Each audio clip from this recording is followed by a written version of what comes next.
Hey, Soldier7 here, and this video I wanted to talk about the Dead or Alive franchise.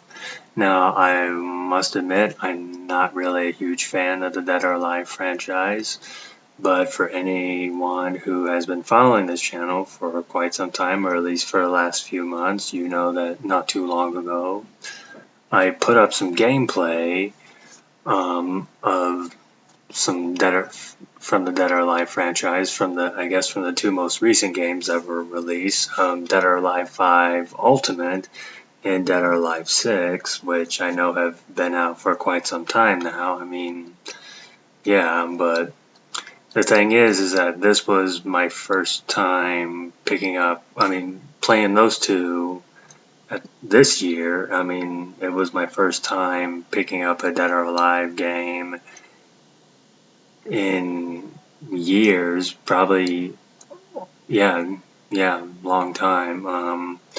I think the last time I played a Dead or Alive game was Dead or Alive 5, just the plain Dead or Alive 5, and that was back in 2012 when it was released. Yeah, I got it, I played it, and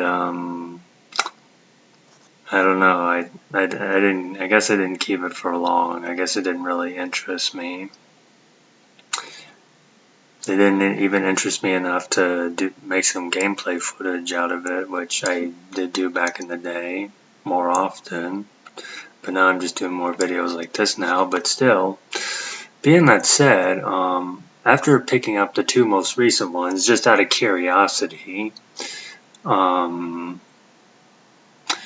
a part of me raises the question, is that should the Dead or Alive franchise continue?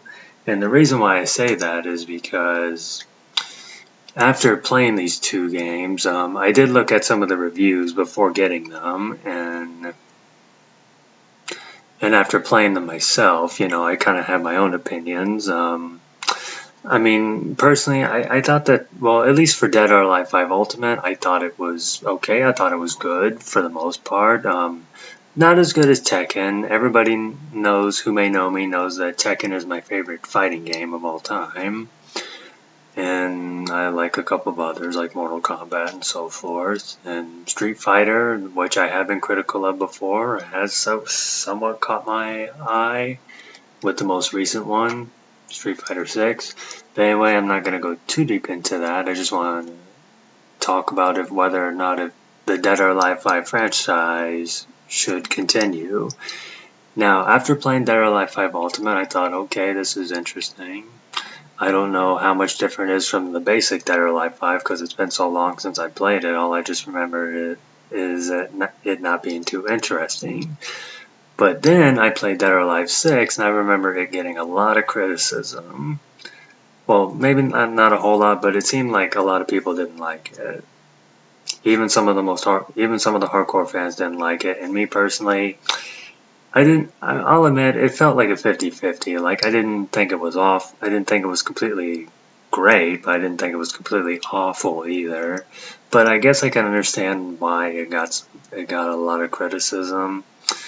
But even being that said, I mean, there were plenty of things I didn't like about it, but there were some things I did like about it, but I'll just leave it at that. But the question is should the Dead or Alive franchise continue? And the reason why I ask is because I did play the storyline for Dead or Alive 6, and I didn't play the DLC part because I will admit, like I said, I didn't find it too interesting. But after playing it, I was like, should it continue? Because not to spoil anything, but it was kind of a cliffhanger that they sure left at the end. And I know that there's been talks about a Dead or Alive sequel to that, but some people say that's inaccurate, or some people say, oh, it was true, but then it got canceled or so forth. I don't know. Some people say if it's going to continue, it should be remade. I don't know. But that's the question I wanted to ask. Should the Dead or Alive franchise continue? I'm not an expert on the franchise. Maybe someone else can give me a better answer. And that's what I'm interested in. The comments are open. And yeah, that's all I'm going to say for right now. This is Soldier7. Take care.